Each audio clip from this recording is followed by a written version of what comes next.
Hi అండి, welcome to మన ఇంటి వంటలు. మజ్జిగ మిరపకాయలు లేదా ఊర మిరపకాయలు తయారు చేసుకునే విధానం. మా ప్రాంతంలో మజ్జిగ మిరపకాయలు లేదా ఊర మిరపకాయలు అంటారండి. మీ ప్రాంతంలో వీటిని ఏమంటారో కామెంట్ బాక్స్లో కామెంట్ పెట్టండి. ముందుగా అయితే ఈ మిరపకాయలన్నింటినీ శుభ్రంగా కడుక్కోవాలి. కడిగిన మిరపకాయలన్నింటినీ ఒక బేషన్లోకి తీసుకుంటున్నాను. ఈ మిరపకాయలన్నింటినీ 2 సార్లు కడిగి ఈ విధంగా పక్కన పెట్టేసుకోవాలండి. ఈ మిరపకాయలు తెచ్చిన రోజు చాలా బాగున్నాయండి, పండిపోలేదు. ఒక 2 రోజులు నేను లేట్గా చేసేసరికి కొన్ని మిరపకాయలు పండిపోయాయండి. ముందుగా అయితే నేను చేతులకి గ్లౌజెస్ వేసుకున్నానండి. రబ్బర్ బ్యాండ్ కూడా పెట్టేశాను చివర్లో. ఒక్కొక్క చేతికి 2 గ్లౌజులు వేసానండి. ఈ విధంగా రబ్బర్ బ్యాండ్ పెట్టడం వలన మనకి జారిపోకుండా ఉంది. ఇప్పుడు ఈ మిరపకాయలకి ఘాట్లు పెట్టుకోవాలండి. నేను చాకుతో ఘాట్లు పెడుతున్నాను, లేదంటే నీడిలైనా పిన్నిస్ అయినా వాటితో అయినా పెట్టేసుకోవచ్చు. మిరపకాయలకి ఘాట్లు అనేది మధ్యలో పెట్టుకోవాలండి, చివరి వరకు ఘాటు పెట్టకూడదు. చూడండి, నేను పండిపోయిన మిరపకాయలన్నింటినీ ఒక పక్కకి పెట్టేశాను. ఈ పండిపోయిన మిరపకాయలతో టిఫిన్స్లోకి పచ్చడి చేసుకోవచ్చండి, చాలా టేస్టీగా ఉంటుంది.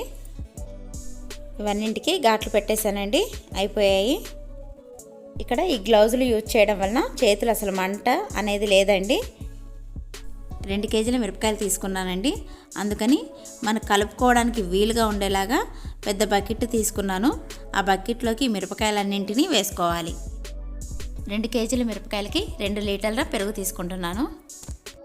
మజ్జిగ అనేది చిక్కగా ఉండడం వలన మిరపకాయలు అనేవి తెల్లగా వస్తాయి, అలాగే టేస్ట్ కూడా చాలా బాగుంటాయి. ఈ పెరుగుని మజ్జిగలాగా చేసేసి మిరపకాయలలో కలిపేస్తున్నానండి. ఇప్పుడు ఇంకో లీటర్ కూడా నేను మిక్సీ చేసేసుకొని ఈ మజ్జిగని మిరపకాయలలో కలుపుకోవాలి. ఈ పెరుగులో అసలు వాటర్ కలపకుండా మజ్జిగ చేసి వేసాను కదండి.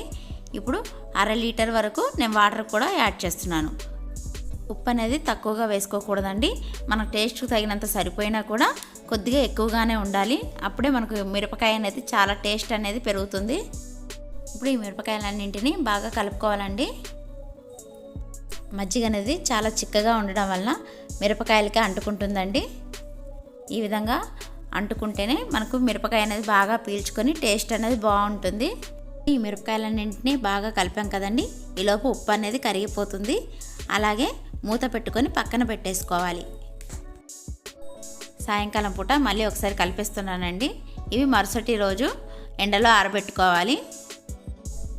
నానబెట్టిన రోజు కాకుండా 2వ రోజు ఎండలో ఆరబెట్టుకోవాలి. కాకపోతే 2వ రోజు మాకు తుఫాన్ కారణంగా మజ్జిగలోనే ఉంచేసానండి మిరపకాయలన్నింటినీ. ఉప్పు అనేది సరిపోయిందా లేదని చూసుకొని సరిపోకపోతే వేసుకోవాలండి. మజ్జిగలోనే 3 రోజులు ఉన్నాయి కాబట్టి రోజు కలుపుకోవాలి, ఒక 2 సార్లు అయినా. ఇవి 3 రోజులు మజ్జిగలోనే ఉన్నాయండి, అందుకని బాగా నానిపోయాయి. ఇప్పుడు వీటిని ఎండలో వేసుకోవాలి. మాకు ఎండ అనేది వచ్చేసింది. ఈ మిరపకాయలని మజ్జిగ నుండి సపరేట్ చేసుకోవాలి. నేను ఈ విధంగా సపరేట్ చేసుకొని ఒక బేషన్లో వేసుకుంటున్నాను. మజ్జిగ అనేది పడేయకుండా పక్కన పెట్టేసుకోవాలండి. మిరపకాయలన్నింటినీ సపరేట్ చేసేసానండి. ఇప్పుడు ఈ మిరపకాయలని ఎండలో ఆరబెట్టుకోవాలి. 3 రోజుల తర్వాత ఎండ వచ్చిందండి, అందుకని ఎండలో ఒక కవర్ కానీ క్లాత్ కానీ వేసేసాను. ఇప్పుడు వాటి మీద ఈ మిరపకాయలు వేసి ఎండబెట్టుకోవాలి. ఈ విధంగా అన్ని మిరపకాయలను ఎండలో పెట్టేశానండి. సాయంకాలం అండి, ఇప్పుడు మళ్ళీ ఈ మిరపకాయలన్నింటినీ ఈ మజ్జిగలో వేసేసుకోవాలి. ఈ విధంగా ఒక రోజంతా ఎండబెట్టి సాయంకాలం మజ్జిగలో వేయడం వలన మిరపకాయ అనేది ఆ మజ్జిగను బాగా పీల్చేసుకుంటుందండి. ఈ విధంగా ఒక 5-6 రోజులు మజ్జిగలో వేసి ఎండబెడుతూ ఉంటే ఇంకా బాగుంటుంది. కాకపోతే తుఫాన్ కారణంగా 3 రోజుల పాటు మజ్జిగలోనే ఉన్నాయి కాబట్టి ఈ విధంగా 2 రోజులు మాత్రమే ఎండలో పెట్టి మజ్జిగలో వేసానండి. మిరపకాయలన్నింటినీ బాగా కలిపేసి ఇప్పుడు మూత పెట్టి పక్కన పెట్టేశానండి. ఇప్పుడు మళ్ళీ మరుసటి రోజండి ఇంకా ఈ మిరపకాయలని మజ్జిగ నుండి సపరేట్ చేసేసుకోవాలి. ఈ మిరపకాయలు బాగా నానిపోయాయి, ఇంకా మజ్జిగలో వేయకపోయినా పర్వాలేదు. ఇంకెక్కువగా నానడం వల్ల మిరపకాయ చితికిపోతుంది. బాగా ఎండిపోయే వరకు ఎండలో ఆరబెట్టుకోవాలి. ఒక క్లాత్ తీసుకొని ఈ మిరపకాయల మీద కప్పుతున్నాను, ఎందుకంటే ఈ మిరపకాయలు కొంచెం తడిగా ఉన్నాయి కదండి.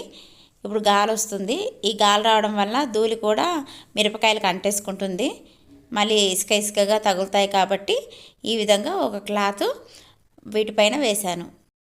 ఈ క్లాత్ అనేది ఒక రోజంతా ఉంచేసానండి. మిరపకాయలు తడిపోయాక మరుసటి రోజు క్లాత్ లేకుండా ఆరబెట్టాను. ఇది మరుసటి రోజు అండి.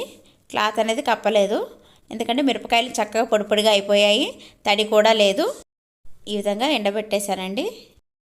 చలికాలం అండి, అందుకని ఒక 1 వీక్ వరకు ఎండబెట్టానండి. చక్కగా ఎండిపోయాయి. అదే ఎండాకాలం అయితే 2 రోజులలో ఎండిపోతాయండి. కాకపోతే తినాలి అనిపించినప్పుడు చేసుకుంటే ఆ మజా వేరండి.